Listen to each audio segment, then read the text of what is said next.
भगवान जगन्नाथ जी की जय। जगन्नाथ मंदिर का पौराणिक कथा क्या है जी, इसके बारे में आज आपको सुना रहे हैं। माना जाता है कि भगवान विष्णु जब चारों धामों पर बसे अपने धामों की यात्रा पर जाते हैं तो हिमालय की ऊंची चोटियों पर बने अपने धाम बद्रीनाथ में स्नान करते हैं। पश्चिम में गुजरात के द्वारका में वस्त्र पहनते हैं, पुरी में भोजन करते हैं और दक्षिण में रामेश्वर में विश्राम करते हैं। द्वापर के बाद भगवान विष्णु भगवान कृष्ण पुरी में निवास करने लगे और बन गए जग के नाथ अर्थात जगन्नाथ, पुरी का जगन्नाथ। धाम चार धामों में से एक है। यहाँ भगवान जगन्नाथ बड़े भाई बलभद्र और बहन सुभद्रा के साथ विराजते हैं। हिंदुओं की प्राचीन और पवित्र 7 नगरियों में पुरी उड़ीसा राज्य के समुद्री तट पर बसा है। जगन्नाथ मंदिर विष्णु के 8वें अवतार श्री कृष्ण को समर्पित है। भारत के पूर्व में बंगाल की खाड़ी के पूर्वी छोर पर बसी पवित्र नगरी पुरी उड़ीसा की राजधानी भुवनेश्वर से थोड़ी दूर पर है। आज का उड़ीसा प्राचीन काल में उत्कल प्रदेश के नाम से जाना जाता था। यहाँ देश की समृद्ध बंदरगाहें थी, जहाँ जावा, सुमात्रा, इंडोनेशिया, थाईलैंड और अन्य कई देशों का इन्हीं बंदरगाहों के रास्ते व्यापार होता था। पुराणों में इसे धरती का बैकुंठ कहा गया है। यह भगवान विष्णु के 4 धामों में से एक है। इसे श्री क्षेत्र, श्री पुरुषोत्तम क्षेत्र, शाक क्षेत्र, नीलाचल, नीलगिरी और श्री जगन्नाथपुरी भी कहते हैं। यहाँ लक्ष्मीपति विष्णु ने तरह तरह की लीलाएं की थी। ब्रह्मा और स्कंद पुराण के अनुसार यहाँ भगवान विष्णु पुरुषोत्तम नील माधव के रूप में अवतरित हुए और साबर जनजाति के परम पूज्य देवता बन गए। सबर जनजाति के देवता होने के कारण यहाँ भगवान जगन्नाथ का रूप कबीलाई देवताओं की तरह है। पहले कबीले के लोग अपने देवताओं की मूर्तियों को काष्ठ से बनाते थे।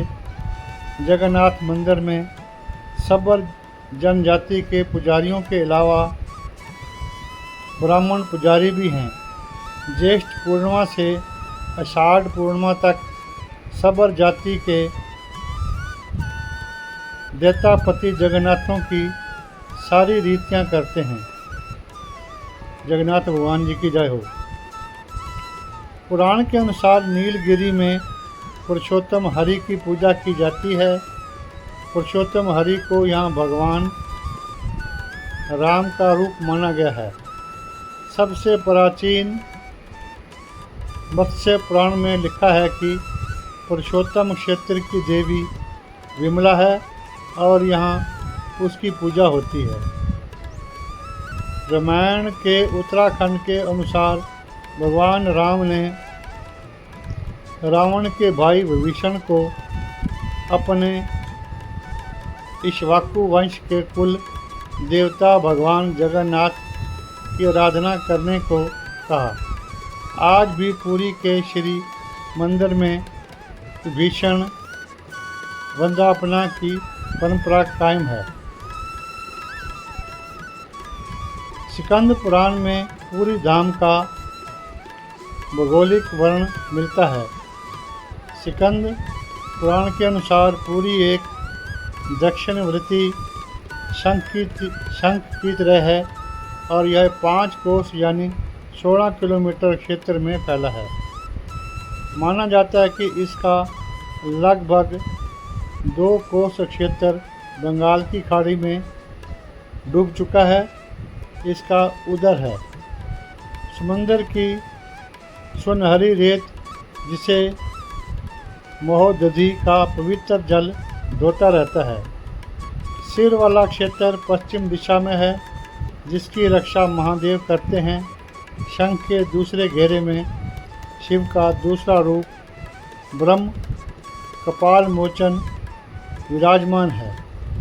माना जाता है कि भगवान ब्रह्मा का एक सिर महादेव की हथेली से चिपक गया था और वह यहीं आकर गिरा था। तभी से यहाँ पर महादेव की ब्रह्म रूप में पूजा करते हैं। शंख के तीसरे व्रत में वह माँ विमला और नाभि स्थल में भगवान जगन्नाथ रथ सिंहासन पर विराजमान हैं। जगन्नाथ भगवान जी की जय हो। मंदिर का इतिहास। इस मंदिर का सबसे पहला प्रमाण महाभारत के वन पर्व में मिलता है। कहा जाता है कि सबसे पहले सब्बर आदिवासी विश्ववसु ने नील माधव के रूप में इसकी पूजा की थी। आज भी पुरी के मंदिरों में कई सेवक हैं जिन्हें देवतापति के नाम से जाना जाता है। राजा इंद्र द्युमन ने बनवाया था यह मंदिर। राजा इंद्र द्युमन मालवा का राजा था, जिनके पिता का नाम भारत और माता सुमति था। राजा इंद्र द्युमन को सपने में हुए थे जगन्नाथ के दर्शन। कई ग्रंथों में राजा इंद्रद्युमन और इसके यज्ञ के बारे में विस्तार से लिखा है। उन्होंने यहाँ कई विशाल यज्ञ किए और एक सरोवर बनवाया। एक रात भगवान विष्णु ने उनको स्वप्न में दर्शन दिए और कहा, नीलाचल पर्वत की एक गुफा में मेरी एक मूर्ति है, उसे नील माधव कहते हैं। तुम एक मंदिर बनवाकर उसमें मेरी यह मूर्ति स्थापित कर दो। राजा ने अपने सेवकों को नीलाचल पर्वत की खोज में भेजा। उसमें से एक था ब्राह्मण विद्यापति। विद्यापति ने सुन रखा था कि सब्बर कबीले के लोग नील माधव की पूजा करते हैं और उन्होंने अपने देवता की इस मूर्ति को नीलाचल पर्वत की गुफा में छिपा रखा है। वह यह भी जानता था कि सब्बर कबीले का मुखिया विश्ववसु नील माधव का उपासक है और उसी ने मूर्ति को गुफा में छुपा रखा है। चतुर विद्यापति ने मुखिया की बेटी से विवाह कर लिया। आखिर में वह अपनी पत्नी के जरिए नील माधव की गुफा तक पहुंचने में सफल हो गया। उसने मूर्ति चुरा ली और राजा को लाकर दे दी। भगवान जगन्नाथ जी की जय हो। विश्ववसु अपने आराध्य देव की मूर्ति चोरी होने से बहुत दुखी हुआ। अपने भगत के दुखी से भगवान भी दुखी हो जाते हैं। भगवान गुफा में लौटकर आए, लेकिन साथ ही राज इंद्रद्युमन से वादा किया कि वो एक दिन उनके पास जरूर लौटेंगे, बशर्ते कि वो एक दिन उनके लिए विशाल मंदिर बनवा दें। राजा ने मंदिर बनवा दिया और भगवान विष्णु से मंदिर में विराजमान होने के लिए कहा। भगवान ने कहा कि तुम मेरी मूर्ति बनवाने के लिए इस मंदिर में तैर रहा पेड़ का बड़ा टुकड़ा उठाकर लाओ, जो द्वारका से समुंदर में तैरकर पुरी आ रहा है। राजा के सेवकों ने उस पेड़ के टुकड़े को तो ढूंढ लिया, लेकिन सब लोग मिलकर भी उस पेड़ को नहीं उठा पाए। तब राजा को समझ में आ गया कि नील माधव के अनन्य भगत साबर कबीले के मुखिया विश्ववसु की ही सहायता लेनी पड़ेगी। सब उस वक्त हैरान रह गए जब विश्ववसु भारी भरकम लकड़ी को उठाकर मंदिर तक ले आए। अब बारी थी लकड़ी से भगवान की मूर्ति गढ़ने की। राजा के कारीगरों ने लाख कोशिश कर ली, लेकिन कोई भी लकड़ी में एक छानी तक भी नहीं लगा सका। तब तीनों लोक के कुशल कारीगर भगवान विश्वकर्मा एक बूढ़े व्यक्ति का रूप धरकर आए। उन्होंने राजा को कहा कि वे नील माधव की मूर्ति बना सकते हैं, लेकिन साथ ही उन्होंने अपनी शर्त भी रखी कि वे 21 दिन में मूर्ति बनाएंगे और अकेले में बनाएंगे।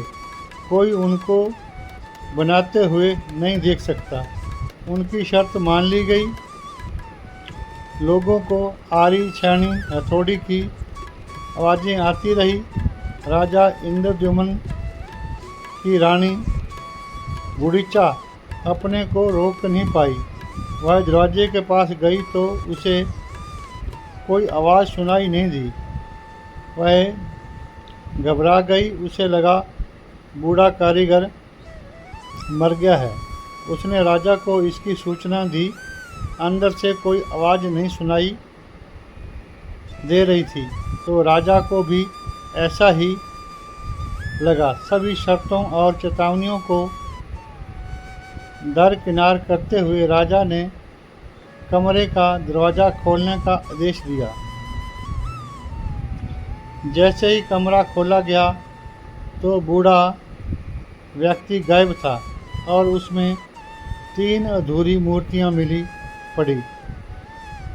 भगवान नीलमाधव और उसके भाई के छोटे छोटे हाथ बने थे, लेकिन उनकी टांगें नहीं, जबकि सुभद्रा के हाथ पांव बनाए ही नहीं गए थे।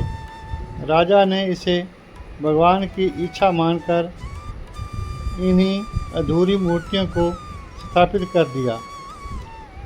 तब से लेकर आज तक तीनों भाई बहन इसी रूप में विद्यमान हैं। वर्तमान में जो मंदिर है वह 7वीं सदी में बनवाया था। हालांकि इस मंदिर का निर्माण ईसा पूर्व 2 में भी हुआ था। यहाँ स्थित मंदिर 3 बार टूट चुका है। 1174 ईस्वी में उड़ीसा शासक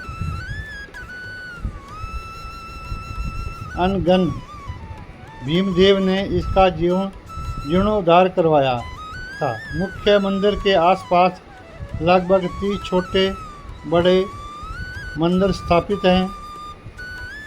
जब भी आपको मौका मिले आप जगन्नाथ मंदिर जरूर देखने के लिए जाएं। भगवान जगन्नाथ जी की जय हो। भगवान जगन्नाथ जी की जय हो। भगवान जगन्नाथ जी की जय हो। भगवान जगन्नाथ जी की जय हो।